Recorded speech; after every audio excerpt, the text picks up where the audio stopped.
वो कहेंगे, जेडीयू के लोग कहेंगे ना भाई कि निशांत राजनीति में पार्टी की मांग पर आए, निशांत मंत्री और डिप्टी सीएम बनने से इनकार कर दिया, खुद चुनाव लड़े, जीते, तब सरकार में आए। तो निशांत का तो सरकार में आना तय है, लेकिन उसके पहले वो जनता के बीच जाएंगे, स्वतंत्र पहचान बनाएंगे, फिर चुनाव लड़ेंगे, चुनाव जीतेंगे, फिर मंत्री बनेंगे। नमस्कार, सिटी पोस्ट लाइव देख रहा है, मैं हूं आपके साथ उत्तम जादव। के बिहार में एनडीए की सरकार जो है एक बार फिर से बन गई है। सम्राट चौधरी नए मुख्यमंत्री बन गए हैं, लेकिन उनके सामने एक चुनौती आ रही है। अभी हमारे साथ चीफ एडिटर श्रीकांत पत्तू सर है। सर, 24 अप्रैल को विधानसभा में सम्राट चौधरी को अपना जो विश्वास प्रस्ताव है वो प्रूफ करना पड़ेगा। प्रूफ क्या करना है, एनडीए के पास तो 202 विधायक हैं, तो विश्वास मत तो ऐसे ही हासिल हो जाएगा। जेडीयू बीजेपी में कोई झमेला है नहीं।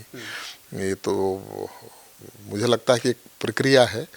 जब भी नई सरकार बनती है, सरकार विश्वास मत प्रस्ताव लाती है, और कभी कभी तो ये भी होता है, विश्वास मत प्रस्ताव इसलिए महत्वपूर्ण होता है जब बहुमत ना हो।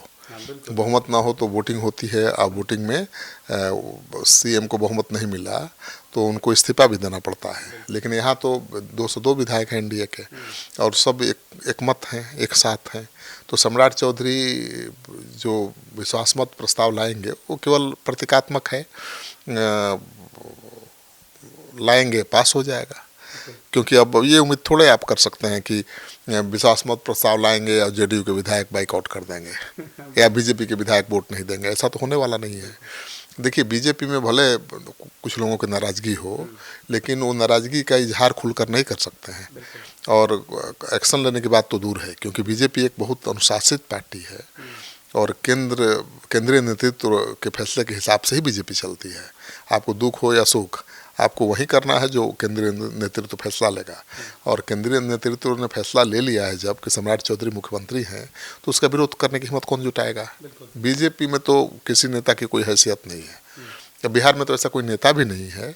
यहाँ हेमंता बिश्व शर्मा थोड़े हैं, योगी आदित्यनाथ यहाँ विरोध कर देंगे, पार्टी का ही विरोध कर देंगे। तो यहाँ पार्टी के विरोध करने की हैसियत किसी नेता की नहीं है। देखिए सर, जिस तरीके से बिहार में नई सरकार का गठन हो गया, सम्राट चौधरी मुख्यमंत्री पद की शपथ ले लिए, लेकिन जो लॉबी लगी हुई थी कि फलाना मुख्यमंत्री नहीं बने, चिलाना मुख्यमंत्री नहीं बने, लेकिन इस बीच जब पूर्व डिप्टी सीएम विजय सिन्हा ने जब ऐलान किया कि हमारे कमांडर के आदेश पर तमाम सारी जो चीज़ें, वो तस्वीरें आई, उसके बाद अब जो नया चीज़ आया है कि उनकी जो सुरक्षा है वो घटा दी गई है। देखिए, विजय सिन्हा जी का जो बयान आया कि कमांडर के आदेश पर हमने ये किया, प्रस्ताव किया सम्राट चौधरी के नाम का, तो ये साफ दिखाता है कि उनको मंजूर नहीं थे सम्राट चौधरी।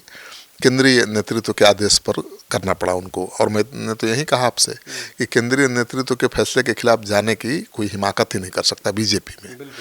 अब उनकी, आपने दूसरा सवाल है कि सुरक्षा व्यवस्था घटा दी गई है।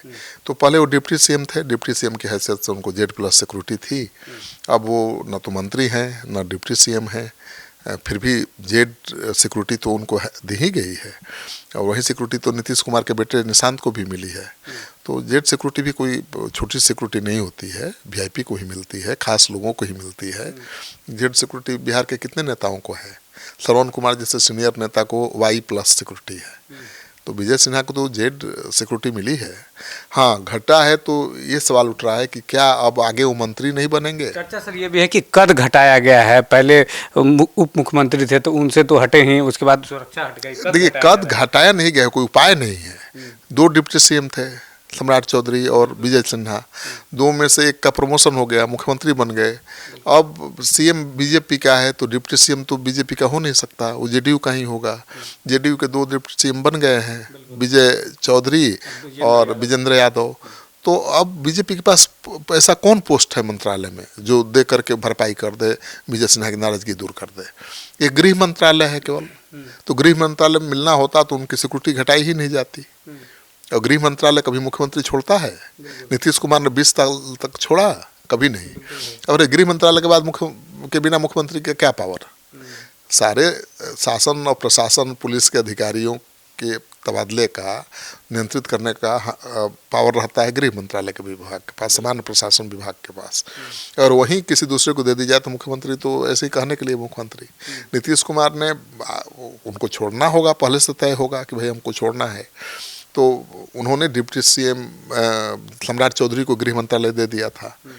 तो इसका मतलब यही है कि पहले से वो मन बना चुके थे कि सीएम की कुर्सी छोड़नी है और ये गृह मंत्रालय सीएम की कुर्सी सब सम्राट के पास जानी है, तो उन्होंने पहले ही संकेत दे दिया था गृह मंत्रालय छोड़कर। लेकिन सर ऐसा भी तो हो सकता है कि बीजेपी सरप्राइज करेगी, विजय सिन्हा को कुछ बड़ा गिफ्ट मिलेगा।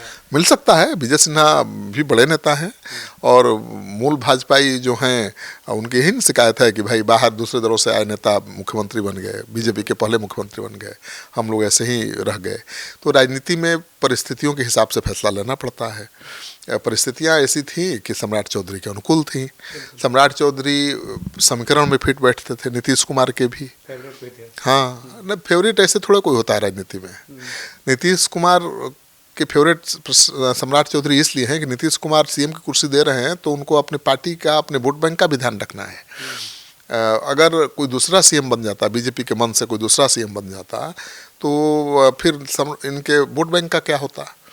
कुशवाहा, कुर्मी कुशवाहा का समर्थन रहा है ना, वही ना उनका समीकरण है, लौकुश समीकरण।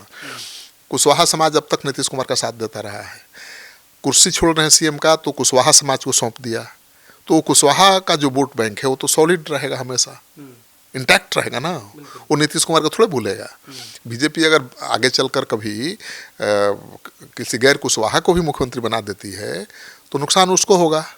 जेडीयू का वोट इंटैक्ट रहेगा कि भाई नीतीश कुमार को जब मौका मिला, कुर्सी छोड़ा जब उन्होंने, तो कुर्सी कुशवाहा को सौंपा था। कुर्मी समाज तो उनके साथ है ही। तो लौकुश समीकरण को उन्होंने दुरुस्त किया है। लौकुश समीकरण के कारण सम्राट चौधरी उनके लिए फिट बैठते हैं। अब इसका मतलब ये नहीं है कि उनको प्रेम हो गया था सम्राट चौधरी से। राजनीति में किसी को कभी प्रेम होता है। एक संदर्भ सर ये भी चल रहा है, चर्चाओं का बाजार इसलिए भी गर्म है कि सम्राट चौधरी नीतीश कुमार की पहली पसंद इसलिए थे कि अगर बीजेपी का कोई मुख्यमंत्री होता तो जेडीयू पार्टी टूटने का जो डर है वो सता रहा था कि पार्टी टूट जाती है अगर सम्राट चौधरी के अलावा कोई दूसरा मुख्यमंत्री होगा।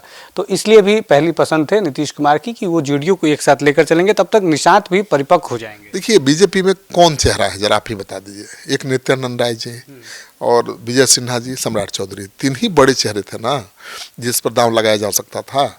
नित्यानंद राय जी यादव समाज से आते हैं और बीजेपी ये मानकर चल रही है कि मुख्यमंत्री भी बना दें तो यादव वोट बैंक इधर उधर नहीं होगा। अब जब तक लालू यादव जिंदा हैं, भले बाद में आगे क्या होगा पता नहीं, यादव भावनात्मक रूप से आरजेडी से जुड़े हुए हैं, इसलिए उनका नंबर नहीं आया, नहीं तो वो भी बन सकते थे। सम्राट चौधरी के पहले अब दूसरा है विजय सिन्हा। विजय सिन्हा जब विधानसभा अध्यक्ष थे तो उनकी कितनी तू मैं हुई थी मुख्यमंत्री के साथ, सम्राट चौधरी के साथ भी। तो किसी भी कीमत पर जेडीयू के विधायक उनको एक्सेप्ट नहीं करते हैं जो मुख्यमंत्री। जेडीयू में ही घमासान शुरू हो जाता है कि जिस नेता ने मुख्यमंत्री के साथ ऐसा व्यवहार किया उनको मुख्यमंत्री कैसे स्वीकार कर लेंगे। और आज का जो जातीय समीकरण है उसमें भी फिट नहीं बैठते हैं। भाई सबकी नज़र कहाँ है, अति पिछड़ा पर, दलित पर। तो फिर किसी स्वर्ण को सीएम कैसे बना देगी बीजेपी। यूपी में भी एक स्वर्ण है, योगी आदित्यनाथ, वो राजपूत समाज से आते हैं। यहाँ भूमिहार को बना देती बीजेपी तो अति पिछड़ा चिटक जाता है। तो अति पिछड़ा को साथ रखना है बीजेपी की रणनीति है, क्योंकि उसी वोट बैंक पर तेजस्वी की भी नज़र है, कांग्रेस की भी नज़र है। तो मजबूरी है, जरूरी भी है, मजबूरी भी है सम्राट चौधरी, क्योंकि वो अति पिछड़ा समाज से आते हैं, लौकुश समीकरण में फिट बैठते हैं। तो ये संयोग नहीं है, ये राजनीति का तकाजा है। और सम्राट चौधरी का जेडीयू और बीजेपी दोनों के नेताओं से अच्छा तालमेल है। सम्राट चौधरी ने वो सारे टास्क पूरे किए जो आलाकमान ने दिया।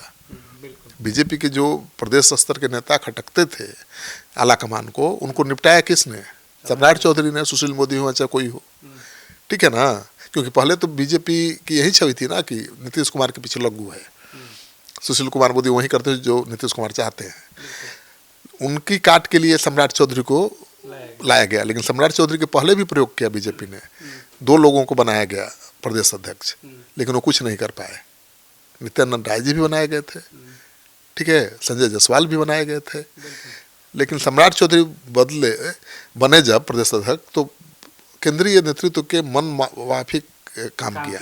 सुशील मोदी किनारे हो गए, जो भी नापसंद वाले नेता थे केंद्रीय नेतृत्व के, हाँ भले पुराने हों, भाजपाई हूँ, मूल भाजपाई हूँ, लेकिन किनारे हो गए। तो सारा टास्क पूरा किया, नीतीश कुमार से भी अच्छा संबंध बना के रखा, नीतीश कुमार को मुख्यमंत्री की कुर्सी से हटाने की कसम खाई केंद्रीय नेतृत्व के आदेश पर। लालू नीतीश दोनों के खिलाफ हमलावर रहे, और फिर जब डिप्टी सीएम बने तो नीतीश का दिल भी जीत लिया, साई की तरह उनके साथ बने रहे। हाँ, नीतीश के हर एक्टिविटीज पर नजर रखे रहे, कभी छोड़ा नहीं उनको अकेले, और नीतीश कुमार के भरोसेमंद भी बन गए, समीकरण में भी फिट बैठते थे। तो कई कारण हैं सम्राट चौधरी के सीएम बनने का, और मुझे लगता है कि सम्राट चौधरी पर जो बीजेपी ने दाव लगाया वो सही दाव है। नीतीश कुमार का भी वोट बैंक सॉलिड सुरक्षित रहना चाहिए, नहीं तो फिर बीजेपी की सरकार कैसे बचेगी। तो बीजेपी की सरकार बनी रहे इसके लिए जरूरी है कि जेडीयू भी सलामत रहे, और नहीं तो जेडीयू को बीजेपी तोड़ ले। तो बीजेपी अगर जेडीयू को तोड़ लेगी तो क्या मैसेज जाएगा अति पिछड़ा समाज में। बीजेपी के हाथ से अति पिछड़ा समाज निकल जाएगा।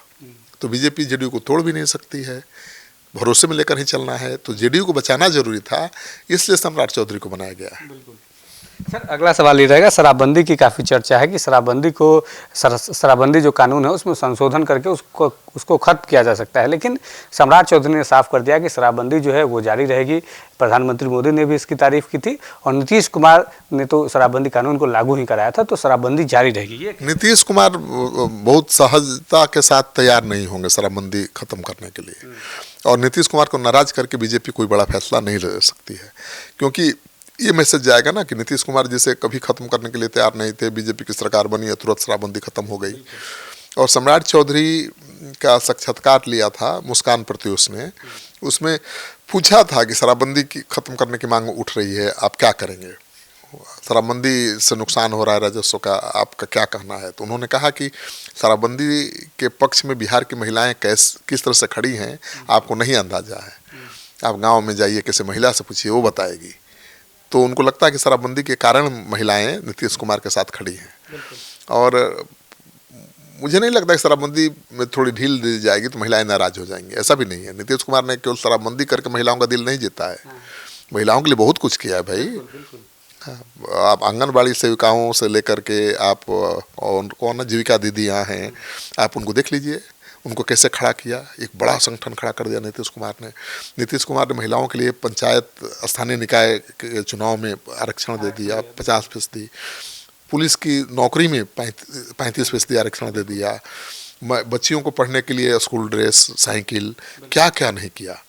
तो उस कारण से वो महिलाओं के और छात्राओं के सबसे चाहते हैं। लेकिन सर, जहरीली शराब से जब घटनाएं होती हैं तो वही महिलाएं तो विरोध करती हैं कि घर घर शराब मिलता है। बिल्कुल, वो महिलाएं अगर शराबबंदी में ढील भी दी जाएगी तो नाराज नहीं होंगी, मैं ये कहना चाहता हूँ।